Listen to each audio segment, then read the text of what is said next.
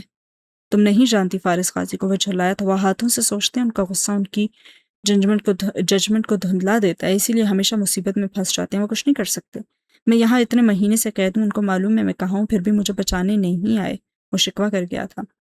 Saadi یوسف، مجھے نہیں پتا تم انسانوں کو کتنا پہچانتے ہو، لیکن میں ایک عامل تنویم ہوں۔ مجھے انسانوں کو پڑھنا آتا ہے، اور جس فارس قاضی سے میں ملی تھی وہ ویسا نہیں ہے جیسا تم اس کو جانتے ہو۔ شاید وہ کبھی ویسا رہا ہو، لیکن اب نہیں ہے۔ مجھے نہیں پتا ان حروف کا کیا مطلب ہے، لیکن تمہیں ایک بات ذہن میں بٹھا لینی چاہیے۔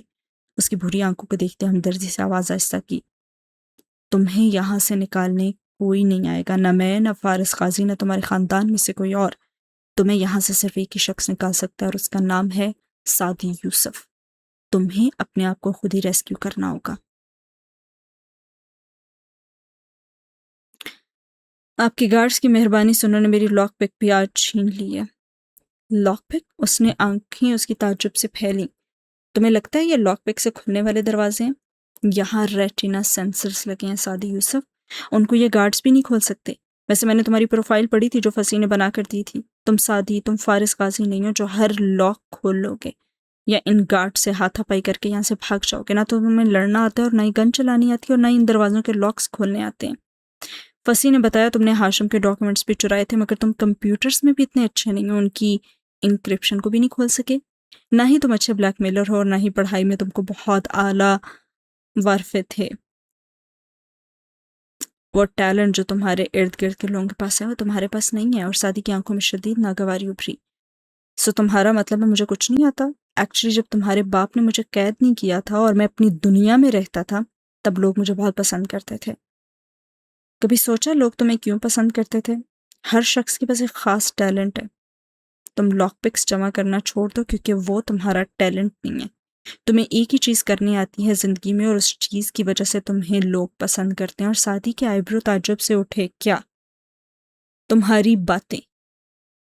واٹ؟ اسے عجیب سا لگا۔ سعدی، تمہاری قائل کر لینے والی زبان ہی تمہارا سب سے بڑا ٹیلنٹ ہے۔ تم لوگوں کو کنونس کر سکتے ہو۔ میں نہیں کر سکتا، اسے خود بھی یقین نہیں آیا تھا۔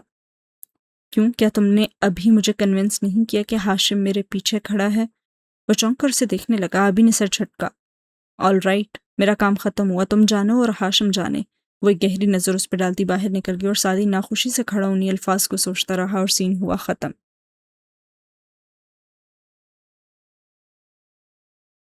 اکتوبر کے وسط سے موسم بدلنے لگا تھا اور سرما کی پہلی دستک سنائی دے رہی تھی، مگر تھانے کے اندر وہی خوف، وحشت اور تشدد کا موسم تھا۔ وہ ایک کمرے میں کرسیوں پہ بیٹھے تھے۔ زمر کی وجہ سے اس کو چند سہولتیں مل جاتی تھی، جن میں یہ وقت بے وقت کی ملاقاتیں بھی تھیں۔ وہ خاموش، سنجیدہ سا پلکے سے کوڑ کر احمر کو دیکھ رہا تھا، جبکہ وہ وضاحت دے رہا تھا۔ دیکھو مسز زمر نے واقعی مجھے ہائر کیا تھا، لیکن تمہیں پھنسانے کے لیے نہیں۔ میں کلائنٹ پریویلیج کے تحت تمہیں نہیں بتا سکتا۔ کیوں ہائر کیا تھا اس نے تمہیں؟ اس کی چپتی نظریں احمر پہ جمی تھیں۔ وہ تو میں تمہیں اب بھی نہیں بتا سکتا، کیونکہ یہ ورک ایتھکس کے خلاف ہے۔ اگر یہ تب غلط تھا تو اب بھی غلط ہے۔ وہ بتا دیں تو الگ بات ہے، لیکن مجھے ہماری دوستی بہت عزیز ہے، اس لیے میری طرف سے اپنا دل صاف کر لو۔ کر لیا؟ اور کچھ؟ اس کا لہجہ ٹھنڈا اور نگاہیں ویسی ہی پرتپش تھیں، اور احمر گہری سانس لے کر پیچھے کھڑا ہوا اور پھر سوچتے ہوئے کندھے اچکائے۔ مطلب تم واقعی سوچ سکتے ہو کہ مسز زمر تمہیں یوں جیل بھیجوا سکتی ہیں؟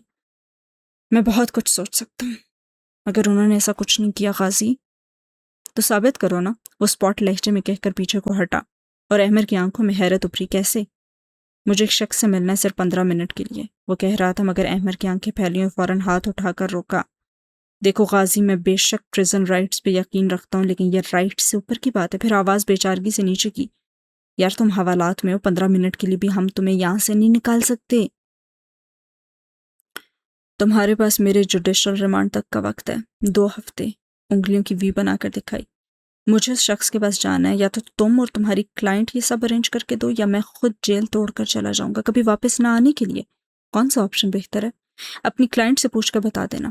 وہ جتنی سنگینی اور قطعیت سے کہہ رہا تھا، احمر بے بسی سے اسے دیکھنے لگا، اور زندگی میں پہلی بار اس نے سوچا تھا کہ پریزن رائٹس جائیں جہنم میں۔ ارے ان قیدیوں کو تو الٹا لٹکا کر درے مارنے چاہیے۔ کون ہے وہ شخص؟ اور سین ہوا ختم۔ اینکسی کے برآمدے میں نودور ہوئی تھی، سرما کی شام چھائی ہوئی تھی۔ وہ نہیں تھا تو موسم کی گرم جوشی بھی ہر روز ناپید ہوتی جا رہی تھی، اور خوف کا قہر فضا میں رشتہ بستہ جا رہا تھا۔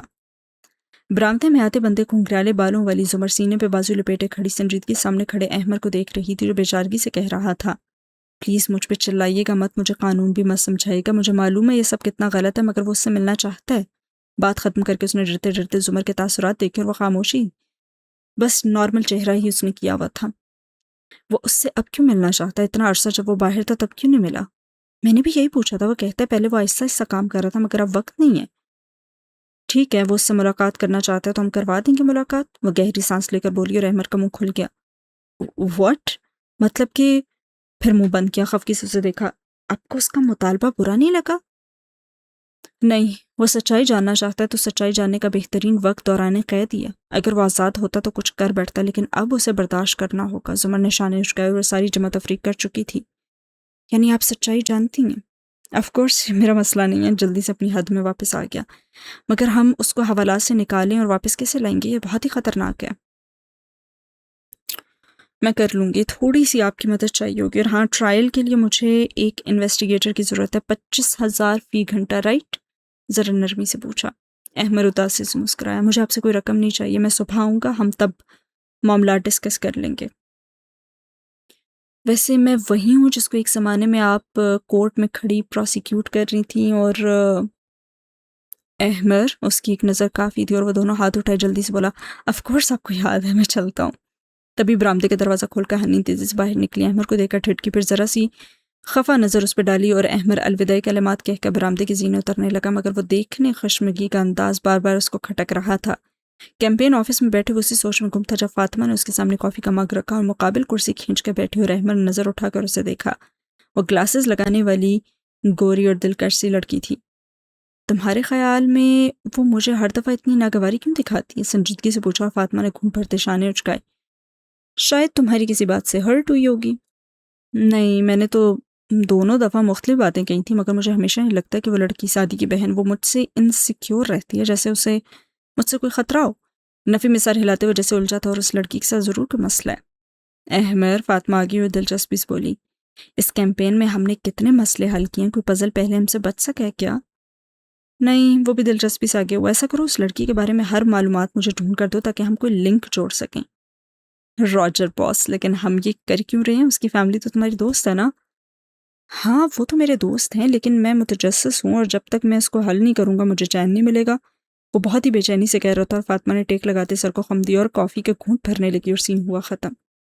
کمرے میں ٹی وی کا بے ہنگم شور گونج رہا تھا، اور سادی بیڈ پہ لیٹا تھا اور پیر قینچی صورت بنائے رکھے تھے، اور غیر دلچسپی سے دیوار پہ نصب اسکرین دیکھ رہا تھا، دی گوسٹ اینڈ دی ڈارکنیس، جو وہ کتنی دفعہ گزرے برسوں میں دیکھ چکا تھا۔ اس قید خانے میں سخت کبیدہ خاطر لگی رہی تھی۔ ٹی وی پہ صرف ڈی وی ڈی چلتی تھی، کوئی چینل نہیں آتا تھا۔ اکتا کر اس نے ٹی وی بند کر دی، اور کمرے کی خاموشی عجیب لگنے لگی۔ اس نے سر ہاتھوں میں گرا لیا اور سوچنے کی کوشش کی کہ وہ اتنا بے سکون کیوں ہے، مگر اگلے لمحے چونکا۔ اسکرین میں سکون کب اور کس کو ملا تھا جو اسے ملنے لگا؟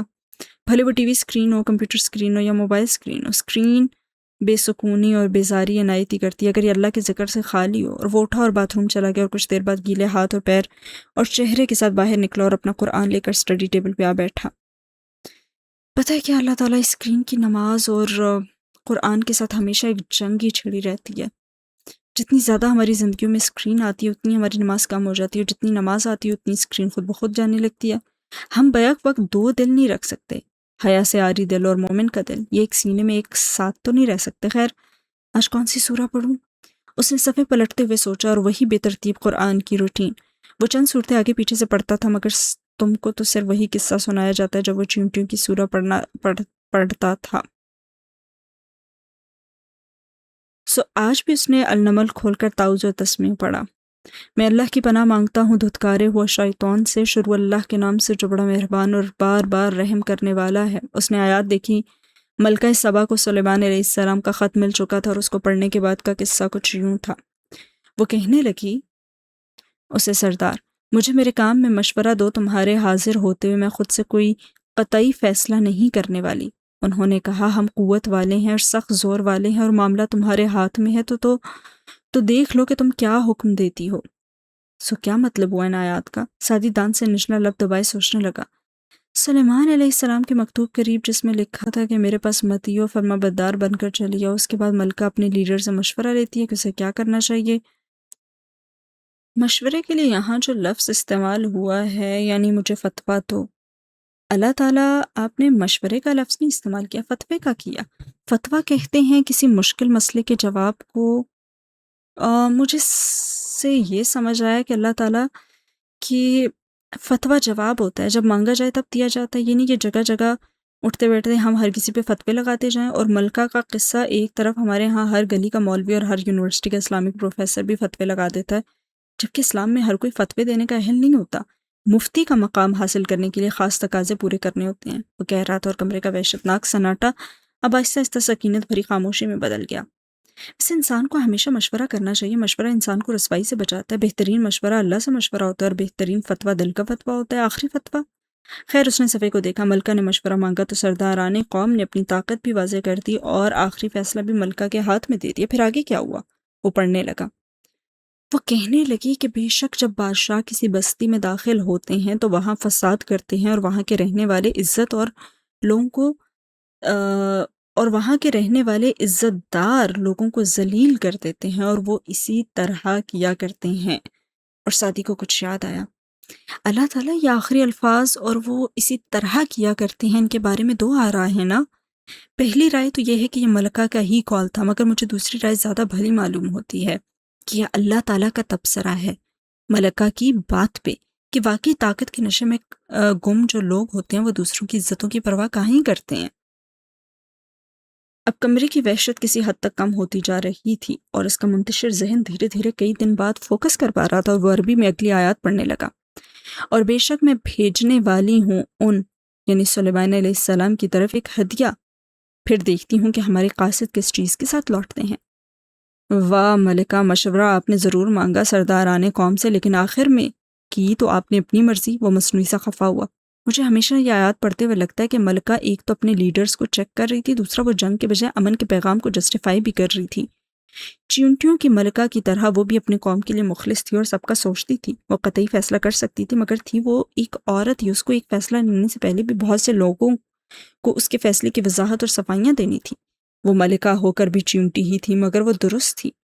عورت اگر کبھی خاندان میں دب بھی جائے، جاریت کا جواب بھی صلح صفائی سے دے اور بظاہر چیونٹی کی طرح اندھی اور خاموش زندگی بھی گزار رہی ہو، تو بھی وہ کوئی بری بات نہیں ہوتی۔ بہت سے لوگوں کے سکون کے لیے اپنی انا کی قربانی دینا بھلا کیسے برا ہو سکتا ہے؟ اور سعدی نے سر جھٹکا اور توجہ اگلی آیات کی طرف مرکوز کی۔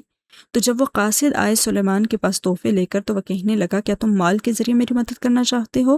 تو جو اللہ نے مجھے عطا کر رکھا ہے وہ اس سے بہتر ہے جو اس نے تم کو عطا کر رکھا ہے، بلکہ اپنے تحفوں کے ساتھ خود ہی خوش ہوتے ہو۔ واپس جاؤ ان کے پاس، ورنہ البتہ ہم ضرور ان کے پاس ایسے لشکر لائیں گے جن کے مقابلے کی طاقت ان میں نہ ہوگی، اور ہم ان کو ان کی بستی سے ذلیل کر کے نکالیں گے اور وہ پست ہو کر رہ جائیں گے۔ سبحان اللہ، سعدی نے گہری سانس لی۔ تحفے تحائف دینا پسندیدہ عمل ہے، آپ صلی اللہ علیہ وآلہ وسلم بھی دیا کرتے تھے، لیا بھی کرتے تھے، مگر سلیمان علیہ السلام نے کیوں یہ تحفہ قبول نہیں کیا؟ کیونکہ یہ رشوت تھی۔ رشوت اس شے کو کہا جاتا ہے جو جائز کو ناجائز یا ناجائز کو جائز بنانے کے لیے دی جائے یا لی جائے۔ ملکہ کا تحفہ بھیجنے ثمر کی نشاندہی تھی کہ وہ معاملہ خوش آمد سے رفع دفع کرنا چاہتی تھی، مگر سلیمان علیہ السلام ایسے پھندوں میں نہیں آتے تھے۔ وہ رکا، مگر وہ کیوں نہیں آتے تھے ایسے پھندوں میں؟ کیا اس لیے کہ وہ پیغمبر تھے؟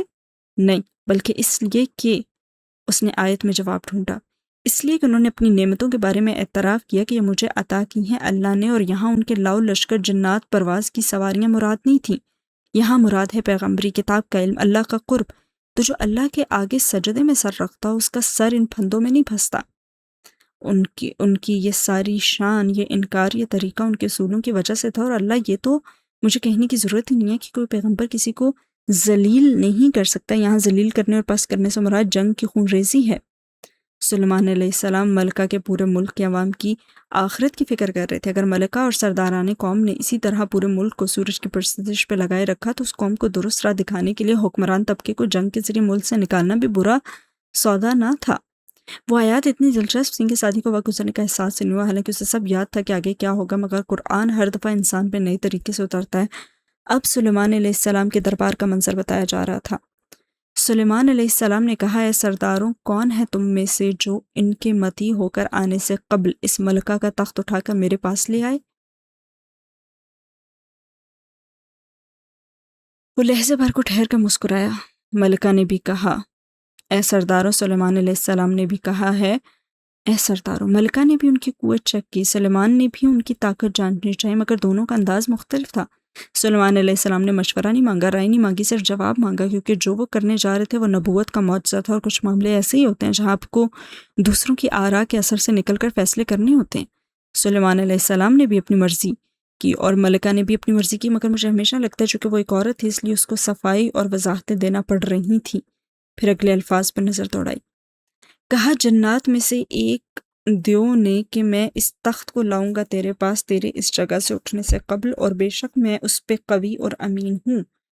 کس جگہ سے اٹھنے سے قبل؟ سعدی نے آنکھیں بند کر کے یاد کرنا چاہا، جو کہ وہ عربی کا قرآن تھا، تفسیر لکھی ہوئی نہ تھی، اور وہ 2 دن سے اسکرین دیکھتے کا فوکس کم ہوتا جا رہا تھا۔ سو اسے یاد ہے سلیمان علیہ السلام کا دربار صبح سے نصف النہار تک لگا کرتا تھا، اور جن کا مطلب تھا کہ دربار ختم ہونے سے پہلے لے آؤں گا۔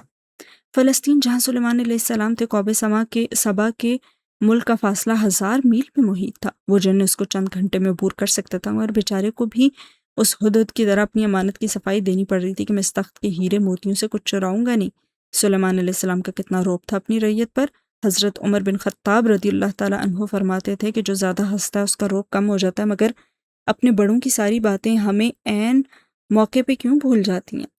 گردن جھکائے رکھنے سے اس کی گردن دکھنے لگی تھی، مگر یہ طے تھا کہ پڑھتے وقت اس کو آگے پیچھے کا ہوش نہیں رہتا تھا۔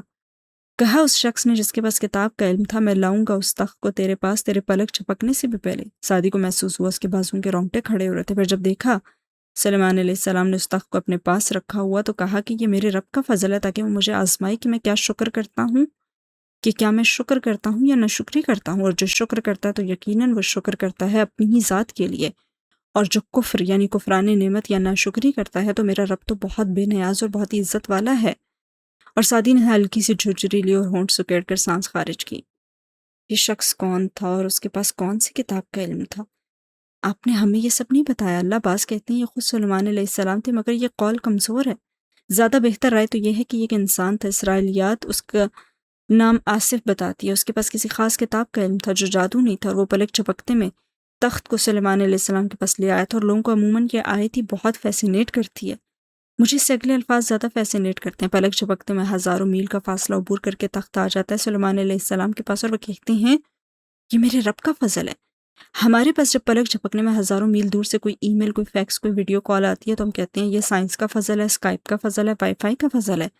ایسا نہیں کہ سلیمان علیہ السلام نے اس ذی علم شخص کی تعریف نہ کی ہو، یقیناً اس کی ہوگی، مگر پہلی تعریف اللہ کی بیان کی۔ یہ سب سائنس کے کرشمے ہیں، اسکائپ، وائی فائی سب، لیکن ہم پہلی تعریف اللہ کی بیان نہیں کرتے۔ اللہ ہمیں نعمتوں سے اس لیے نہیں نوازتا کہ ہم بہت نیک ہوتے ہیں، بلکہ اس لیے نوازتا ہے کہ ہم ان کے بعد بھی نیک رہتے ہیں یا نہیں۔ ذکر نعمتوں کی حفاظت کرتا ہے اور شکر نعمتوں کو بڑھاتا ہے، اور اگر کوئی ناشکری کرے تو اللہ آپ نے ناشکری کے لیے کفر کا لفظ استعمال کیا، تو اللہ ناشکروں سے بے نیاز ہے اور ان کی تعریف کے بغیر بھی اتنا ہی باعزت ہے۔ وہ عموماً اتنی زیادہ آیات پہ اکٹھے غور و فکر نہیں کیا کرتا تھا، مگر فی الحال اس قصے کو بیچ میں ادھورا چھوڑنا اس کے لیے ناممکن تھا۔ وقت کمرے میں چھائی ٹی وی اور کی نحوست بھی تھی، اور اس کا جو احساس تھا وہ سب ختم ہو کر رہ گیا تھا۔ سلیمان علیہ السلام نے فرمایا، بدل ڈالو اس کے لیے اس کا تخت، ہم دیکھتے ہیں کہ وہ ملکہ ہدایت پاتی ہے یا بے ہدایت لوگوں میں سے ہو جاتی ہے۔ تو جب وہ آگئی اس سے پوچھا گیا کہ کیا اسی طرح ہے تیرا تخت، تو بولی گویا کہ یہ وہی ہے، اور ہم دیے گئے علم اس سے پہلے ہی، اور ہم تھے اطاعت گزار۔ ان الفاظ میں کتنی وسعت ہے نا۔ اللہ ان کے بارے میں بھی 2 آراء ہیں، ایک یہ کہ یہ ایک پوری سطر ملکہ کا ہی کلام ہے، دوسری یہ کہ ملکہ نے صرف تذبذب سے صرف اتنا کہا گویا کہ یہ وہی ہے، صاف پہچانا بھی نہیں، صاف انکار بھی نہیں کیا، اور آگے کے الفاظ سلیمان علیہ السلام کے ہیں۔ یہ مجھے زیادہ بہتر رائے لگی ہے، کاش قرآن پڑھنے والوں میں بھی اتنی وسعت آ جائے جتنی قرآن کی آیات میں ہے۔ اس نے توجہ اگلے الفاظ کی طرف مبذول کی جہاں اللہ فرما رہا ہے، اور روکا تھا اس ملکہ کو اس سورج نے جس کی وہ عبادت کرتی تھی اللہ کے سوا، بے شک وہ کافروں میں سے تھی۔ روکا تھا، وہ ایک دم چونکا۔ اللہ کی عبادت کرنے سے آپ کو کیا چیز روکتی ہے؟ فجر پہ آپ کی آنکھوں پہ کیا چیز بوجھ ڈال دیتی ہے؟ کیا آپ اٹھتے ہی نہیں ہیں؟ صرف نیند ہی میں اتنی طاقت نہیں؟ یہ وہ چیزیں ہوتی ہیں جن کی آپ اللہ کے سوا عبادت کرتے ہیں، عبادت کہتے ہیں، آج سے انکساری سے کسی کے سامنے جھک جانے کو۔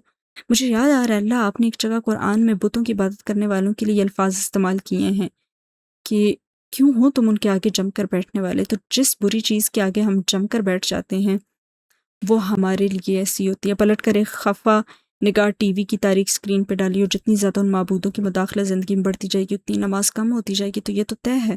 پھر اس نے دھیان سے آج کے سبق کی آخری آیات پہ لگایا، کہا گیا ملکہ سے داخل ہو جا محل میں جو شیشوں کا بنا تھا، تو جب اس نے دیکھا اس شیشے کے فرش کو، سمجھی اس کو حوض اور لباس پنڈلیوں سے اوپر اٹھایا تو فرمایا سلیمان علیہ السلام نے، بے شک وہ ایک محل ہے چکنا شیشے کا بنا۔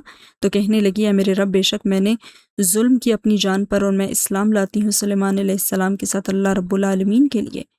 شیشے کا محل؟ سعدی نے ٹھنڈی سانس بھرتے مقدس کتاب بند کی۔ کہتے ہیں اس محل کا کرسٹل کلیئر گلاس فلور تھا اور اس کے نیچے پانی بہتا تھا۔ ملکہ جو پہلے ہی اتنا متاثر ہو چکی تھی اس اعجاز کو دیکھ کر تسلیم کرنے پہ مجبور ہو گئی کہ سلیمان علیہ السلام اللہ کے رسول ہیں اور جس شے پہ وہ ہیں وہ ٹھیک ہے، اور اس کی ساری زندگی عبادت اور ریاضت جو اس نے کی تھی وہ غلط تھی۔ میں نے اللہ تعالیٰ اس آیت سے ہمیشہ ایک بات محسوس کی ہے، دین کی تبلیغ کرنے کے لیے صرف تقریر نہیں کرنی ہوتی، دوسروں کو متاثر بھی کرنا ہوتا ہے۔ سلیمان علیہ السلام نے پرندے کے ذریعے خط تخت کو لے کے آئے اور شیشے کے محل سے ملکہ کو متاثر کیا، کیونکہ سلیمان علیہ السلام کا معجزہ جنات، چرند پرند اور ایسی مخلوقات اور علوم کا مسخر کرنا تھا۔ انہوں نے اپنے معجزے سے ان کو متاثر کیا، ملکہ کو۔ یہ قصہ پڑھ کر میرے جیسا عام انسان تھوڑا احساس کمتری کا شکار ہوتا ہے، بھئی ہمارے پاس تو نہیں ہے شیشے کے محل اور لشکر بھی ایسے اڑنے والے تخت، دربار و بادشاہ، مگر ہمارا معجزہ یہ شان و شوکت ہے بھی نہیں۔ ہماری امت کا معجزہ ہے قرآن، اور میں قرآن سے لوگوں کو متاثر و مسحور کرنا ہوگا، کبھی قرآن سنا کر، کبھی خود چلتا پھرتا قرآن بن کر۔ تب ہماری تبلیغ دھیان سے سنی جائے گی۔ چہرے کو ہاتھوں میں گرا کر وہ اب دعا مانگنے لگا۔ چونکہ تلاوت ختم ہو چکی تھی تو کمرے کی وحشت ویسی ہی محسوس ہونے لگی، گویا کہ وہ پہلے سے بہت کم تھی، مگر وہاں موجود تھی اور یہ چیزیں تیزی سے ختم نہیں ہوا کرتی۔ سادی نوک پر اٹھائی اور اس پہ وہی الفاظ لکھے جو فارس نے لکھے تھے، HAMAN۔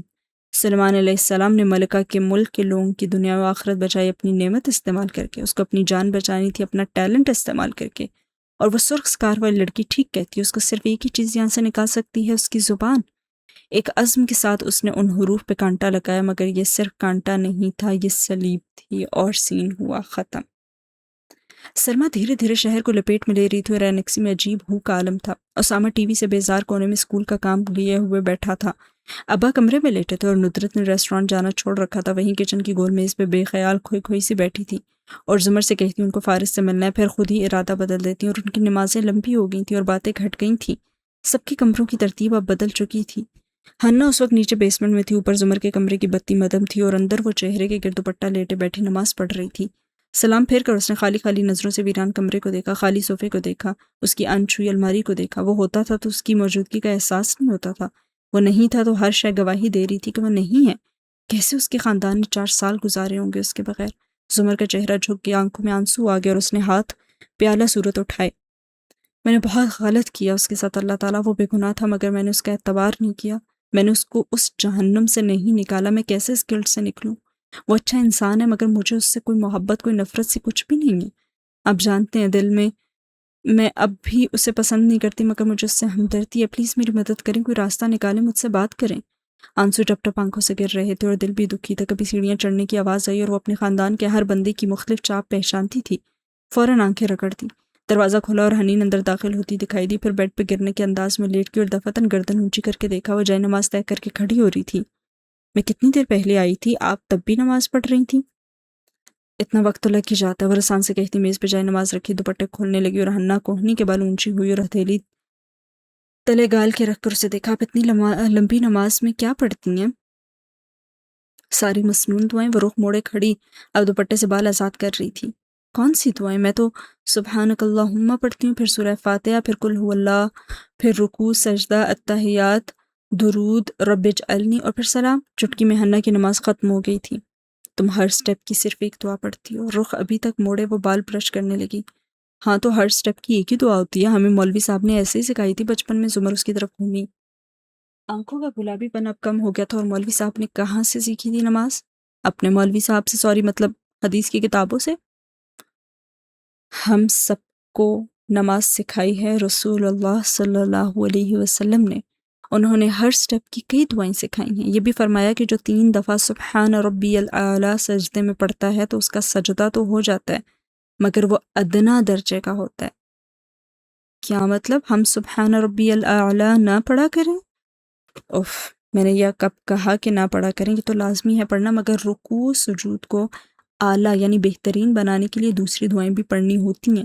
نماز ان کے بغیر بھی ہو جاتی ہے مگر ان کے ساتھ زیادہ اچھی ہوتی ہے. دوسری دعائیں ووٹ کر بیٹھ کے ایک دم پریشان. ہاں بھائی بھی شاید پڑھتا تھا مگر مولوی صاحبان کیوں پوری نماز نہیں سکھاتے؟ کیونکہ وہ ایک 6 سال کے بچے کو ایک دم بوجھل نہیں کرنا چاہتے اور یہ گمان کرتے ہیں کہ بڑا ہو کر خود ہی سیکھ لے گا. یہ ساری دعائیں احادیث کی صحیح کتاب میں درج ہیں جن میں کوئی شک کی گنجائش نہیں، مگر بڑے ہو کر کوئی نہیں سیکھتا کیونکہ 90% مسلمانوں کو علم ہی نہیں ہوتا کہ نماز کی اور بھی دعائیں ہوتی ہیں، یا یہ کہ قل هو اللہ کی جگہ قرآن کی دوسری صورتیں بھی پڑھی جا سکتی ہیں. وہ وہیں ڈریسر کے سٹول پہ کھڑی بال برش کر رہی تھی اور حنین الجھ گئی. تو وہ جو ہم سنتے ہیں کہ ہمارے بزرگ لمبی لمبی نمازیں پڑھتے تھے وہ اس لیے کہ وہ ان میں تمام دعائیں پڑھتے تھے؟ بالکل. میں سمجھی الفاظ لٹکا لٹکا کر پڑھتے ہوں گے، سوری ذرا شرمندہ ہوئی. اچھا مجھے بھی بتائیں نا کون سی دعائیں پڑھنی چاہیے؟ ہنّا وہ ہنّا کی طرف گھومتے اپنے مخصوص انداز میں مسکرائی. تم ایک باشعور پڑھی لکھی لڑکی ہو، تمہیں نصیحت کرنا میرا کام ہے، تمہیں منہ میں نوالے دینا میرا کام نہیں ہے. میں ناصح ہوں، استاد نہیں. تم اگر ناولز پڑھ سکتی ہو، کمپیوٹر استعمال کر سکتی ہو تو تم احادیث کی کتابیں بھی خود کھول کر ساری دعائیں یاد کر سکتی ہو. تمہیں اپنی نماز کو اعلیٰ بنانے کے لیے خود محنت کرنا ہوگی. اچھا. اس کا چہرہ اتر گیا. 1-2 دعائیں بتا دیتی تو کیا ہی ہوتا. اور تم بالکل بھی نماز نہیں پڑھتی ہو ہنّا؟ اس نے نرمی سے کہا تھا اور ہنی لب کاٹتے بستر پہ لکیریں کھینچنے لگی. دیکھیں میں فجر پہ نہیں اٹھ پاتی، فجر نہ پڑھوں تو باقی پڑھنے کا کیا ہی فائدہ؟ فائدے نقصان کے لیے نماز نہیں پڑھی جاتی، ایکسرسائز اور صحت کے لیے بھی نہیں پڑھی جاتی. نماز تو اللہ کو خود سے راضی رکھنے کے لیے پڑھی جاتی ہے. دیکھو حجاب کرنا یا نہ کرنا ایک اچھی مسلمان اور ایک کم اچھی مسلمان لڑکی میں فرق کرتا ہے، سچ اور جھوٹ، مومن اور منافق میں فرق کرتا ہے، مگر نماز مسلمان اور کافر میں فرق کرتی ہے. جو نماز نہیں پڑھتا وہ مسلمان نہیں ہوتا. یار اب مجھے ایک دم سے کافر تو نہ بنا دیں. سوری ہنّا مگر یہ بات میں نہیں کہہ رہی کہ حدیث کی کتابوں میں لکھی ہے. نماز کے بغیر ہم مسلمان کیسے ہو سکتے ہیں؟ مگر سمر مجھ سے فجر پہ نہیں اٹھا جاتا. آپ کو لگتا ہے میں کوشش نہیں کرتی ہوں، الارم بجتا ہے، امی بھائی سب اٹھاتے ہیں، میں نہیں اٹھ سکتی.